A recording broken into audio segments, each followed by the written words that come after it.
이재철 목사님은 20대 항공사업으로 큰 성공을 거두어 돈방석에 앉았다가 살아계신 하나님을 만난 후 우리나라의 대표적인 기독출판사인 홍성사를 설립하시고 주님의 교회와 100주년 기념교회를 담임하셨는데요.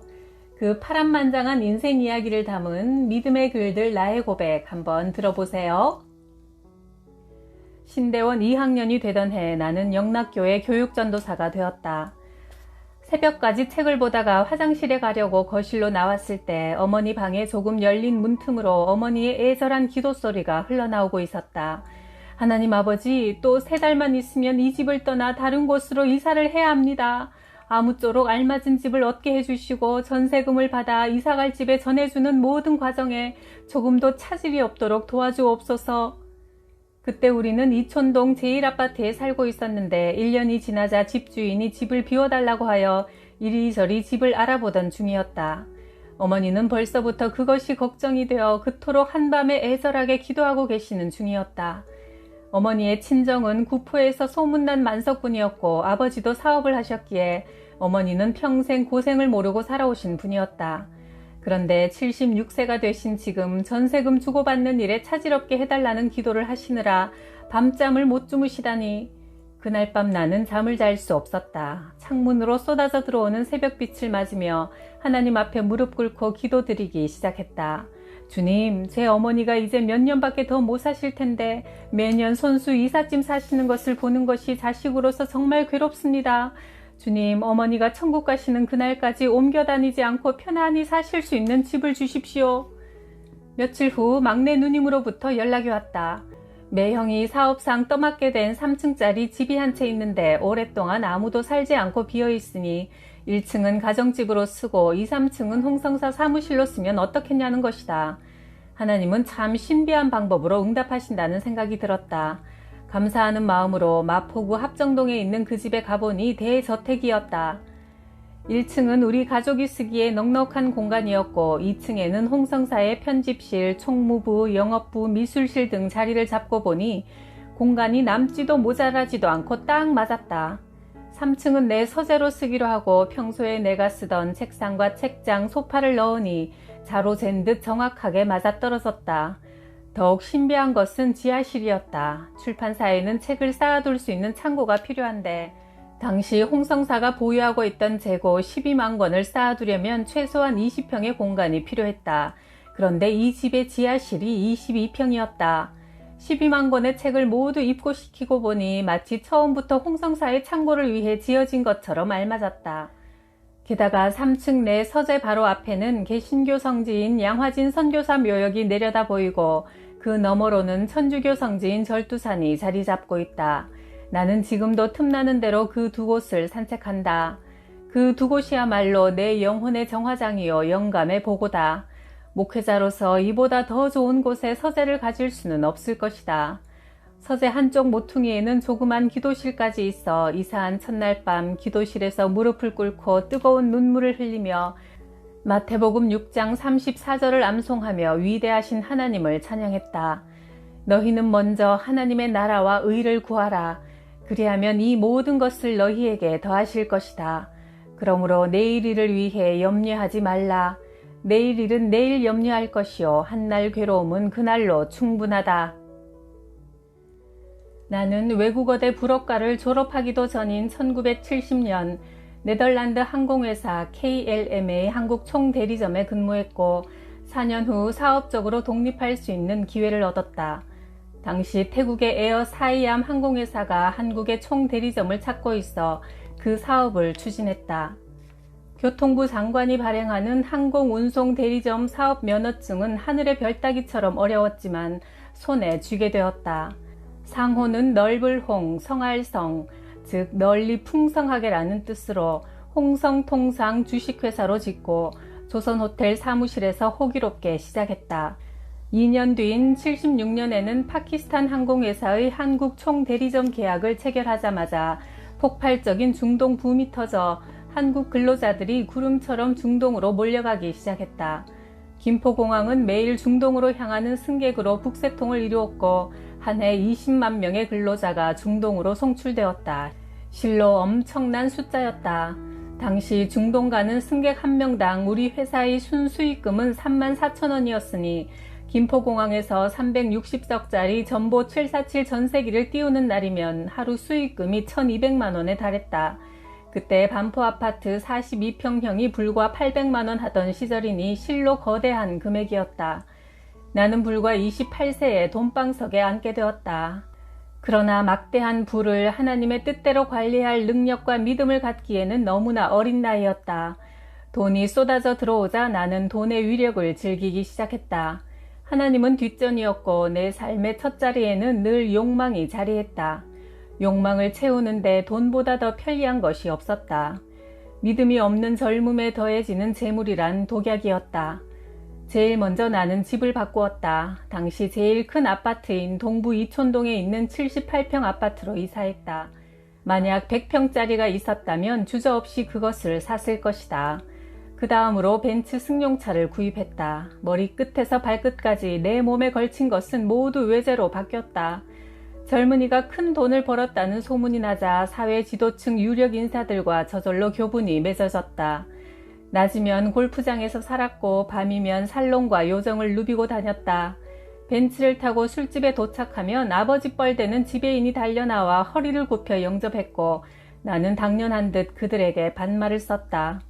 내 욕망을 다 채우기에 서울은 너무 좁았다. 그래서 나는 거의 매달 한 번 일본 동경으로 날아갔다. 매일 긴자나 아카사카, 록본기의 밤거리를 누비고 다녔다. 얼마 지나지 않아 그것으로도 양이 차지 않아 홍콩, 파리, 런던, 뉴욕, 하와이 등지로 활동 무대가 넓어졌다. 월요일부터 토요일까지는 술독에 빠져 있었고 주일이면 열심히 교회 봉사를 했다. 일종의 보상 심리였다. 주일 하루 봉사를 통해 일주일 동안의 잘못된 삶에 대한 면죄부를 받으려는 심정이었지만 마음의 평화는 주어지지 않았다. 1977년이 되었을 때 나는 세상과 더불어 살면서도 어떻게 하면 더 이상 양심의 거리낌 없이 하나님의 일을 병행할 수 있을까 생각하다가 문서 선교를 위해 출판업에 진출하기로 했다. 한국 최고의 출판사를 만들어 일반 교양서적을 먼저 출판하다가 독자층이 두텁게 형성되면 신앙서적을 내기로 마음먹었다. 1977년 8월 회사 이름을 주식회사 홍성사로 바꾸었다. 단행본 출판계 최초의 주식회사가 탄생한 것이다. 그 해가 다 가기도 전에 국내 각 분야의 저명한 교수는 대개 홍성사와 계약을 맺게 되었다. 78년 1월 드디어 주식회사 홍성사가 발행한 첫 번째 책, 독일 작가 에리히 프롬의 소유냐 삶이냐는 나오자마자 베스트셀러가 되더니 그 후 출판하는 책마다 연이어 베스트셀러 행진을 계속했다. 참으로 기적 같은 일이었다. 1년 만에 홍성사는 단행본 출판 시장의 정상에 올랐다. 우리는 자체 인쇄소까지 두어 책을 직접 찍어내기 시작했다. 그러나 나는 중요한 사실을 잊고 있었다. 주님의 영광을 드러내야 한다는 목적을 잊어버리고 그저 성공에 취해 매일 저녁 유명한 작가들과 저명한 교수들과 어울려 술 마시는 일이 가장 중요한 일과가 되었다. 1980년 내 나이 32세. 사무실에서 일하는 직원이 120명이나 되어 인건비만 해도 적은 금액이 아니었다. 홍성사의 주력 사업인 항공 쪽에 문제가 생겼다. 홍성사의 모태가 되었던 에어 사이암 항공회사는 태국 본사가 도산해버렸고 중동 노선이 황금 노선으로 각광받자 세계 유수의 항공사들이 잇따라 서울 중동 노선을 신설 확장하여 파키스탄 항공이 초기에 독점한 시장은 무너져버렸다. 나는 다시 인도 항공사의 총대리점을 따내기 위해 아시아 지역 총책임자를 만나러 주일날 아침 일본행 첫 비행기에 탑승했다. 교회 집사요, 재직회 서기요, 고등부 반사란 사람이 사업을 핑계삼아 토요일 밤을 술로 새우고 주의를 범하면서도 양심의 가책을 추호도 느끼지 않던 것이 바로 당시의 나의 적나라한 모습이었다. 그러면서도 나는 언제나 주님의 영광을 위해 사업하고 있다는 착각 속에 빠져 있었다. 서울을 출발한 지 48시간 만에 대리점 계약이 정식으로 체결되었다. 그날 오후 나는 서울행 비행기에 앉아 있었다. 성취감에 들떠 꼬냑을 한 잔 시켜 마신 다음 1등석 의자에 몸을 깊이 파묻었다. 인도 항공이 내게 새롭게 안겨줄 성공과 부의 열매가 눈앞에 어른거리는 그 순간 내 등 뒤에서 또렷한 음성이 들려왔다. 제철아, 그 많은 돈으로 도대체 너는 무엇을 하려느냐? 깜짝 놀라 뒤돌아보았지만 아무도 없었다. 그리고 그 음성은 한 번 더 들렸다. 순간 나는 몸을 벌떡 일으켰다. 그 질문에 금방 대답할 수 없었기 때문이다. 내가 도대체 왜 이러고 있는가? 아, 하나님의 영광을 위해서지. 그러나 나는 더 진지하게 생각해보지 못하고 몇 잔의 술을 더 시켜 마신 후 깊은 잠에 골아 떨어지고 말았다. 인도 항공사의 대리점 영업을 막 시작하려는데 인도의 정치 문제로 인도 항공사와의 계약은 무효가 되어버렸다. 그 후 말레이시아 항공과 계약하려고 쿠알라룸푸르로 날아갔지만 그 일도 될 듯 하다가 싱겁게 무산돼 버리고 말았다. 게다가 파키스탄 곳곳에서 정부 반대 시위가 일어나 카라치 공항에서도 총소리가 들리자 홍성사의 주력 업종이었던 파키스탄 항공은 천국에서 지옥으로 전락해버렸다. 그때 나는 깊이 생각해야만 했었다. 내 앞에서 내 길을 막고 서 계시는 주님을 보아야만 했다. 1980년 나는 항공사업을 정리하고 출판 일에만 몰두하기로 했다. 그러나 그해 계엄령으로 인한 출판 검열은 출판 자체를 위축시켰고 연일 계속되는 학생들의 데모는 서점가를 얼어붙게 만들었다. 도산하는 서점과 도매상들이 속출했고 그때마다 우리 피해액이 수천만 원이 넘었다. 홍성사 창업 6년 만에 처음 맞는 위기였다. 나는 모처럼 만에 새벽 기도에 나가기 시작했고 하영조 전도사님을 모시고 직원들의 성경 공부를 시작했다. 밤에는 꼭지가 돌도록 술을 마시고 새벽이면 기도회에 나가 앉아있는 이중적인 생활이 날마다 계속되었다. 전체 매출은 50% 이상 줄었는데도 불구하고 덩치는 여전히 크다 보니 밑빠진 독에 물 붓기로 돈이 들어가 은행에서 대출받고 마침내 사채를 쓰기에 이르렀다. 튼튼한 재무 구조를 자랑하던 회사가 불과 6개월 사이 거대한 빚더미에 올라앉고 말았다. 모든 상황이 정신을 차릴 수 없을 정도로 곤두박질쳐 하루하루 살아남는 일이 급급했으나 나는 매일 밤 술 마시는 일만은 단 하루도 거르지 않았다. 드디어 부도 위기가 닥쳤다. 부도란 남의 회사에서만 일어나는 일인 줄 알았다. 그런데 내가 경영하는 회사가 부도가 나다니.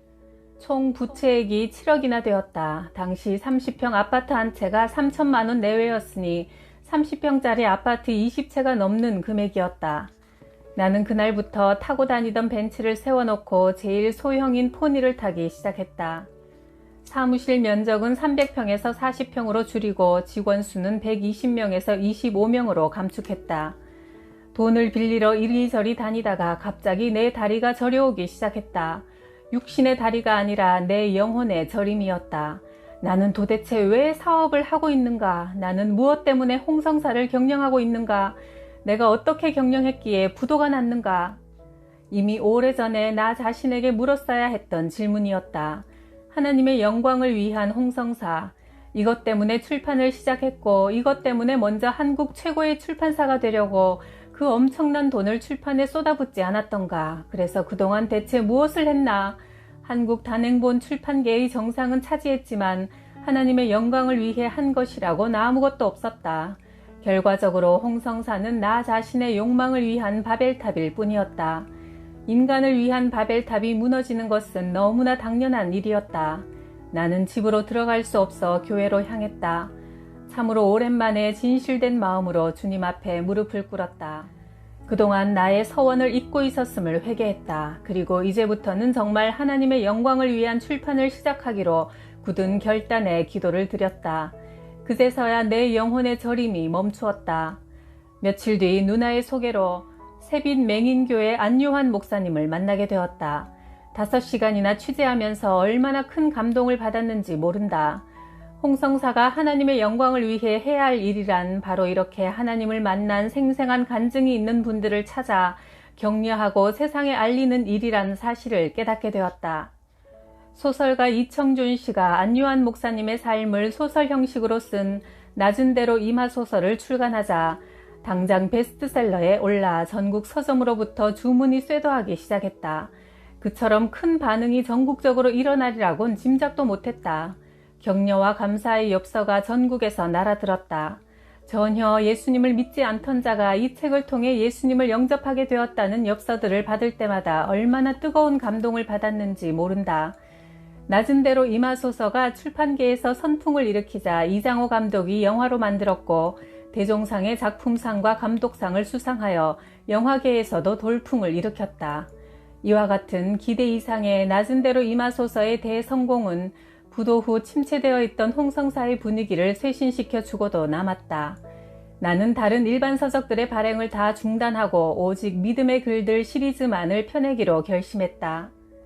그 후 김진홍 목사님의 새벽을 깨우리로다, 김성일 장편소설 땅끝에서 오다, 박효진 장로님의 하나님이 고치지 못할 사람은 없다 등 출판하는 책마다 화제에 오르게 되었다. 참으로 놀라운 일이 아닐 수 없었다. 하나님의 영광을 드러내는 책들을 내자 하나님께서 독자들의 큰 사랑을 받도록 은혜를 베풀어 주신 것이다. 홍성사는 다시 호황을 누리게 되었다. 살아계시는 하나님을 체험한 나는 1984년 장로회 신학대학 입학시험을 쳤다. 150명 모집에 약 500명이 응시한 높은 경쟁률 속에 합격자 명단에서 내 이름을 발견하는 순간 주님의 음성이 들렸다. 사랑하는 제철아, 나는 오래전부터 너를 위해 이 날을 예비해두고 있었다. 1988년 나는 주님의 교회를 개척했고 예배당을 짓는 대신 헌금의 50% 이상을 선교와 구제에 쓰기로 하여 강남 YMCA의 4층 대강당에서 예배를 드렸다. 그리고 홍성사 사장직은 아내 정혜주에게 넘겨주었다. 내가 74년 홍성사를 설립한 후 그때까지 단 1원도 탈세하지 않는 것을 원칙으로 삼아왔다. 당시 출판계와 서점은 의뢰 세무자료를 누락시켜 총 매출의 30% 정도만 자료에 남겼으나 우리는 서점들의 거센 반발에도 굴하지 않고 세금 계산서를 100% 발행했다. 1990년 평범한 가정주부였던 아내가 홍성사를 맡자 지난 10년 동안 내가 발행한 총 부수는 82만 부였는데 출판의 문외한인 아내가 사장으로 취임하고 3년 동안 그보다 더 많은 86만 부를 발행했으니 이 또한 하나님께서 홍성사를 직접 경영하고 계시는 단적인 예다. 현재 믿음의 글들 시리즈 수백 종은 한국 교민이 있는 곳에는 세계 어디나 빠짐없이 보급되어 하나님의 영광을 드러내고 있다. 아, 하나님은 내게 필요한 모든 복을 내려주시고 내 미래를 책임져 주시는도다. 시편 16편 5절.